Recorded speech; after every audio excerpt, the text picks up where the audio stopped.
विक्रम बेताल की कहानी। 23वीं कहानी। किसका पुण्य बद्धा।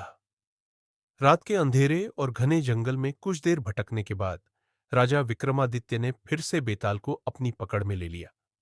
बेताल ने हर बार की तरह कहानी सुनाने और सवालों का सिलसिला जारी रखा। बेताल ने कहानी सुनाना शुरू किया।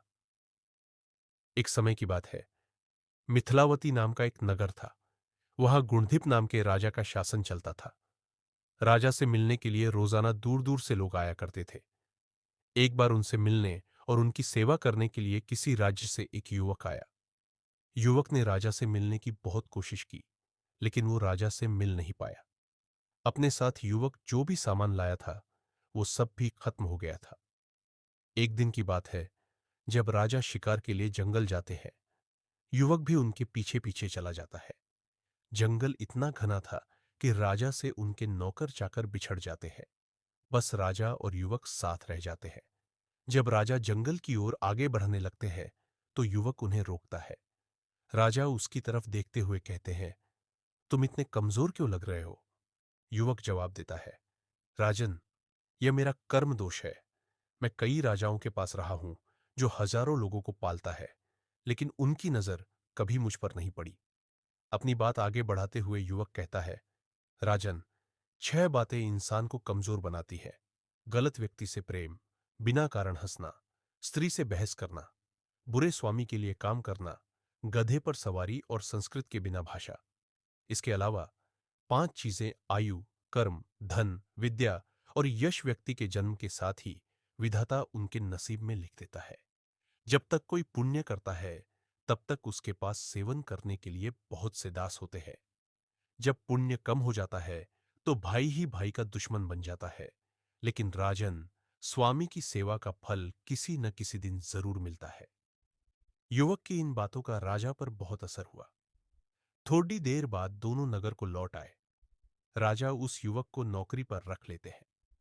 कुछ दिन बाद युवक किस काम से बाहर जाता है। उसे रास्ते में एक मंदिर दिखाई देता है। वह अंदर जाता है और वहां स्थापित देवी की पूजा करता है। फिर वह बाहर आता है तो उसे वहां एक सुंदर स्त्री दिखाई देती है। युवक उस स्त्री पर मोहित हो जाता है। वह स्त्री युवक से कहती है, तुम पहले इस कुंड के पानी से स्नान करो, फिर तुम जो कहोगे वो मैं करूंगी। स्त्री की बातें सुनकर युवक कुंड में उतरकर गोता लगाता है। गोता लगाते ही वह अपने नगर पहुंच जाता है। फिर वह राजा से मिलकर सारी बात बताता है। युवक की बात सुनकर राजा बोलते हैं, मुझे भी वहां ले चलो, मैं भी यह चमत्कार देखना चाहता हूं। फिर दोनों घोड़े पर बैठकर मंदिर की ओर चल देते हैं। मंदिर पहुंचकर वो दर्शन करते हैं और जब बाहर निकलते हैं तो उन्हें वहां एक स्त्री मिलती है जो राजा पर मोहित हो जाती है। स्त्री राजा से कहती है, आप जो कहोगे मैं वही करूंगी।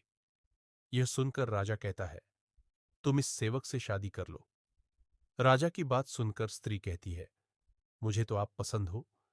फिर राजा उस स्त्री से कहते हैं, सज्जन इंसान जो कहता है उस बात को निभाता भी है, इसलिए तुम्हें अपनी बात का पालन करना चाहिए। फिर उस स्त्री और युवक का विवाह हो जाता है। इस कहानी को सुनाने के बाद बेताल बोलता है, हे राजन, अब बताओ कि राजा और सेवक में किसका काम बद्धा हुआ। राजा विक्रमादित्य ने कहा, नौकर का काम बद्धा हुआ। बेताल पूछता है कि कैसे।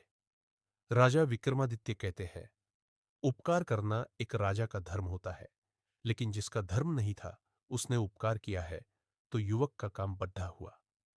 राजा का जवाब सुनने के बाद बेताल उठ डचकर फिर से जंगल के किसी पेड़ पर जाकर लटक जाता है। कहानी से सीख, अपने वादे से इंसान को कभी नहीं मुकरना चाहिए। सच्चे मनुष्य की पहचान यही होती है कि वो किए गए वादे को कैसे पूरा करता है। वो यह नहीं देखता कि वादा पूरा करने के लिए उसे किस चीज का त्याग करना पड़ रहा है।